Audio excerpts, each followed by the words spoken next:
सुप्रभात विद्यार्थियों, आप सभी का हिंदी की कक्षा में स्वागत है। तो आज हम पाठ 11 हिंदी मेधा का एक पाठ क्या करेंगे, दौरान कार्य करेंगे, जो है ईमानदार लकड़हारे के बारे में। तो पहले मैं आपको इसकी एक छोटी सी कहानी बताती हूँ। ये कहानी किसके बारे में है? एक लकड़हारे के बारे में है जो बहुत परिश्रमी और मेहनती और ईमानदार था। तो लकड़हारा जैसे बच्चे आप समझते हो, लकड़ी काटने वाले को क्या कहा जाता है? लकड़हारा। तो जैसा कि मैंने आपको बताया, वो बहुत परिश्रमी और ईमानदार था। तो एक दिन लकड़ी काटने जाता है तो अचानक उसकी लकड़ी, वो पेड़ जो जिस पेड़ पे वो लकड़ी काट रहा था उसी के नीचे नदी थी। तो उसमें काटते काटते उसकी कुल्हाड़ी नदी में गिर जाती है और वो किनारे पे बैठकर रोने लग जाता है। वहां फिर थोड़ी देर में उसको रोता देखकर जलपरी आती है और वो उसके रोने का कारण पूछती है। तो वो बताता है कि मेरी कुल्हाड़ी पानी में गिर गई। तो 3 बार प्रयास करने में, 2 बार प्रयास करने में वो जो जलपरी है कभी सोने की कुल्हाड़ी लाती है, कभी चांदी की लाती है और तीसरी बार वो लोहे की लाती है। पर वो इतना ईमानदार था कि उसने सोने और चांदी की कुल्हाड़ी को लेने से मना कर दिया और अंत में जब उसकी कुल्हाड़ी लोहे वाली आई तो उसने कहा, हाँ यही मेरी कुल्हाड़ी है। इस बात से खुश होकर जलपरी ने उसे तीनों कुल्हाड़ियां उपहार में दे दी। तो बच्चों, ये थी कहानी। अब हम इसके कठिन शब्द दोहराएंगे। तो आइए दोहराते हैं। हमारा पहला टॉपिक है कठिन शब्द। तो इसमें हम उन शब्दों को लिखेंगे जिसको आप लिखते समय कई बार बार मात्राओं का गलत प्रयोग करते हैं। तो पहले है लकड़हारा। लकड़हारा, लकड़हारा होता है बेटा, लकड़हारा नहीं होता, लकड़हारा यानी लकड़ी काटने वाला।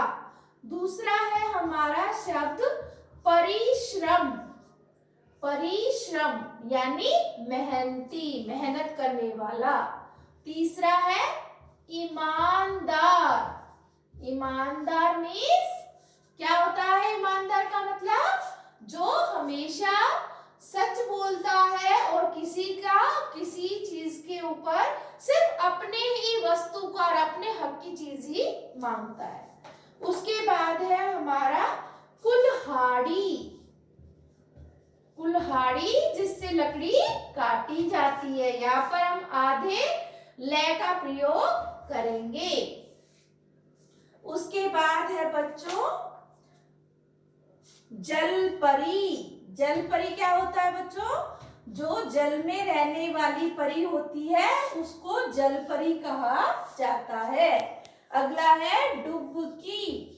जैसा कि आवाज आई, छोटे ऊ की मात्रा, छोटे साउंड पर हम छोटे ऊ की मात्रा लगाते हैं। डुबकी, पानी के अंदर जाना। अगला है प्रयास।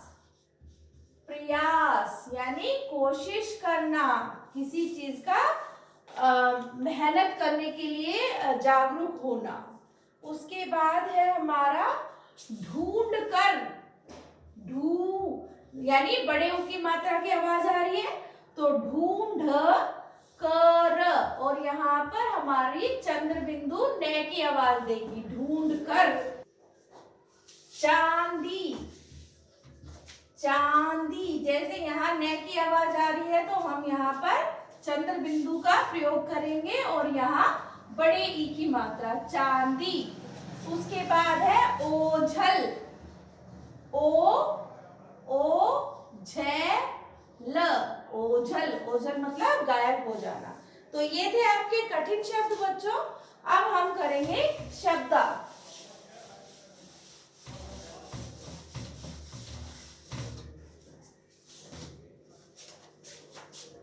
प्रश्न नंबर प्रथम शब्दार्थ। तो शब्दार्थ क्या होता है बेटा? शब्दों के अर्थ को शब्दार्थ कहते हैं। लकड़हारा, तो इसका होगा लकड़ी काटने वाला। लकड़ी काटने वाले को हम बोलते हैं लकड़हारा। दूसरा शब्द है हमारा परिश्रमी। परिश्रमी कौन होता है बेटा? मेहनत करने वाला। परिश्रमी को हम बोलेंगे मेहनती। तीसरा है डुबकी। डुबकी यानी नदी या तालाब में पानी के अंदर जाना। पानी के अंदर जाना, इसे कहेंगे हम डुबकी। उसके बाद चौथा नंबर है प्रयास। प्रयास मतलब होता है कोशिश। अगला है हमारा प्रसन्न। प्रसन्न मतलब खुश। फिर है ओझल। ओझल को हम बोलेंगे गायब होना। ओके। सातवां है हमारा प्रसन्नता पूर्वक, यानी खुशी खुशी। खुशी खुशी, ये है हमारा शब्द। अब हम करेंगे बच्चों इसके मौखिक प्रश्न उत्तर। किस तरह से करेंगे वो आप देखिए।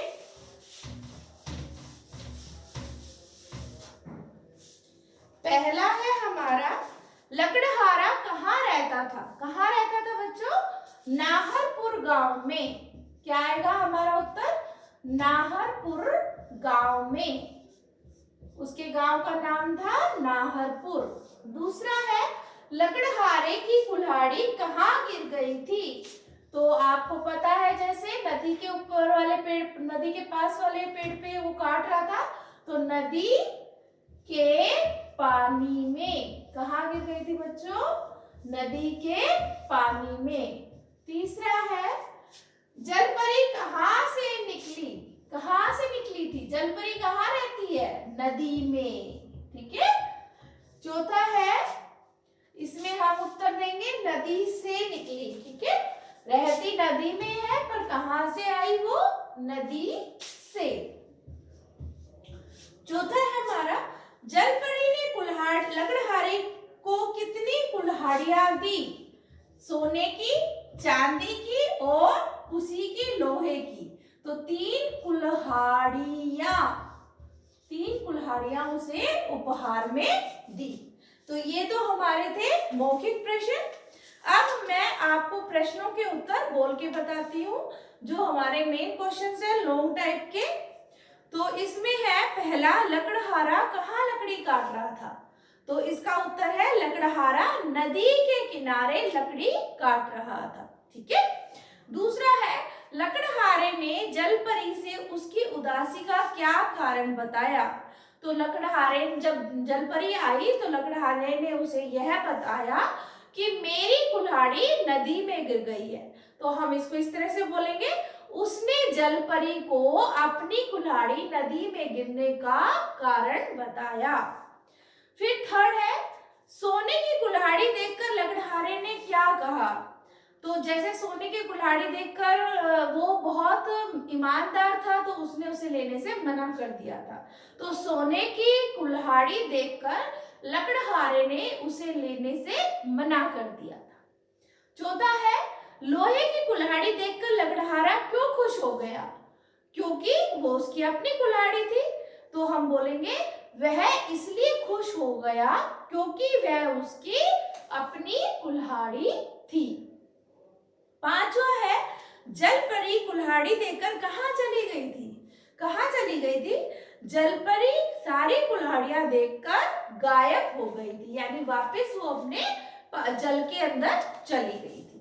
तो ये थे हमारे बच्चे लॉन्ग क्वेश्चंस। तो अब हम करेंगे भाषा की दुनिया से संबंधित प्रश्न उत्तर, जिसमें पहला आपको श्रुतलेख है। श्रुतलेख में तो आपको मैंने कठिन शब्द करवाए, आपको इन शब्दों को पढ़ना है, बार बार अभ्यास करना है और अपनी उत्तर पुस्तिका में इनको लिखकर अभ्यास करना है। दूसरा है मिलते जुलते अर्थ वाले शब्दों का मिलान कीजिए। तो मिलते जुलते अर्थ वाले शब्द क्या होते हैं? समानार्थी, यानी उसी समान अर्थ वाले शब्द।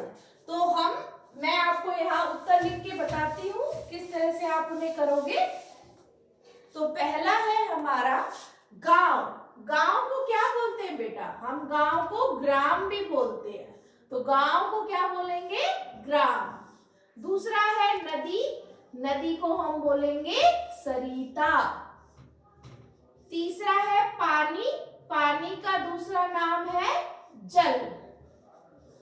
फिर चौथा लालच, लालच को बोलेंगे लोभ।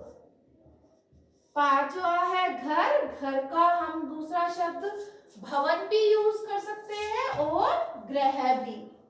ठीक है, तो आपकी बुक के अनुसार यहाँ ग्रह है, तो ये है समानार्थी शब्द यानी समान अर्थ वाले शब्द। अब आपका अगला है ई की मात्रा लगाकर नए शब्द बनाइए। तो उदास है जैसे शब्द आपका, तो हम यहाँ पर ई की मात्रा लगा देंगे तो बन जाएगा उदासी। दूसरा है हमारा परिश्रम, तो हमने इस पर ई की मात्रा लगाई तो क्या बन गया? परिश्रमी। थर्ड है हमारा ईमानदार, तो क्या बन गया बच्चों? ईमानदारी। फिर है लालच, क्या बन गया इसका? लालची। दुख, तो क्या बना ई की मात्रा से? दुखी। खुश, क्या बना? खुशी। अब बेटा हम प्रश्न नंबर 4 की बात करेंगे। जो उत्तर सही हो उसके सामने सही का निशान लगाओ। तो इसमें आपके विकल्प वाले 3 उत्तर लिखे हुए हैं, उसमें से आपको सही विकल्प ढूंढना है। तो पहला प्रश्न है, इसमें से काम बताने वाला शब्द है। काम वाले बताने वाला शब्द यानी क्रिया शब्द यानी एक्शन वर्ड। तो पहला है गिरना, खुशी, उदास। तो खुशी तो हो गया, मन की भावना बता रहा है वो, तो ये भाववाचक संज्ञा हो गया। उदास भी भावना बता रहा है, तो हमारा सही उत्तर क्या आएगा? गिरना। ठीक है, गिरना मीन्स एक क्रिया शब्द है। अगला है ख नंबर, ये क है, उसके बाद ख शब्द का उत्तर मैं यहाँ लिखूंगी। इसमें से नाम बताने वाले शब्द है। नाम मतलब संख्या शब्द बताना है हमें।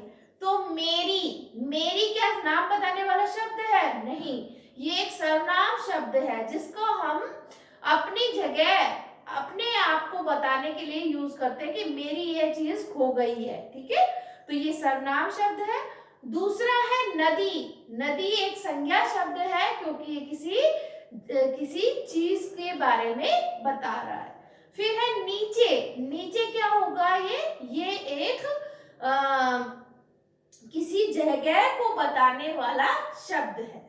तो हम यहाँ पर क्या बताएंगे बेटा? नदी शब्द हमारा उत्तर पूरा कर रहा है, यह एक संज्ञा शब्द है। उसके बाद है इसमें से शुद्ध शब्द है।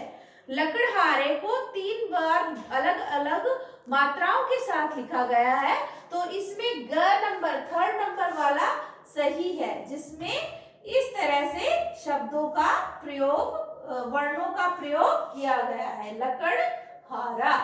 तो ये इस तरह से आपका पूरा पाठ कंप्लीट होता है, पूरा होता है। अब हम रचना के संसार के बारे में जानेंगे। इसमें क्या है बेटा? पहला है पेड़ों की कटाई करने से क्या क्या नुकसान होते हैं, इसमें आप अपनी कक्षा में इसके बारे में बातचीत कीजिए। पेड़ हमारे जीवन के लिए, इंसानों के लिए, जानवरों के लिए और धरती पर रहने के लिए बहुत आवश्यक है, क्योंकि सबसे पहला काम तो पेड़ों का क्या होता है? वो हमें शुद्ध हवा देते हैं यानी ऑक्सीजन। हम जब अपनी कार्बन डाइऑक्साइड को जब सांस लेते हैं तो कार्बन डाइऑक्साइड को बाहर निकालते हैं, तो उस कार्बन डाइऑक्साइड को कौन साफ करते हैं? पेड़। दूसरा पेड़ों का काम क्या है बेटा? वो वर्षा लाने में सहायक होते हैं क्योंकि वो वायु में नमी बनाते हैं। तीसरा, अगर कोई पेड़ जिसे काटा, जिसकी टहनियों को हम काटते हैं तो हम उनका यूज ईंधन के रूप में भी करते हैं। उसके बाद कोयला, पेट्रोल जब सालों तक वो दबे रहते हैं तो इनसे कोयला, पेट्रोलियम ऐसे पदार्थ भी प्राप्त होते हैं हमें। फिर उसके बाद सबसे बड़ा काम है मिट्टी का कटाव, क्योंकि पेड़ों की जो जड़ होती है वो आसपास के सभी मिट्टी को दबाए हुए होती है, तो मिट्टी के कटाव को रोकने में ये बहुत सहायक है। जैसे बाढ़ वाली जगह पर पेड़ जहाँ नहीं होते हैं तो वो सब चीज को बहा ले जाता है पानी, तो वहाँ पेड़ बहुत सहायक होते हैं मिट्टी को बचाने के लिए। और सबसे लास्ट है फर्नीचर बनाने में हम इनका यूज करते हैं। तो इस तरह से बेटा इस पाठ को मैंने पूरा दोहरान करवाया है। आप इस पाठ का दोहरान कार्य वीडियो की सहायता से करें। तो आपको मैं आशा करती हूँ कि पूरा वीडियो समझ आया होगा। तो धन्यवाद।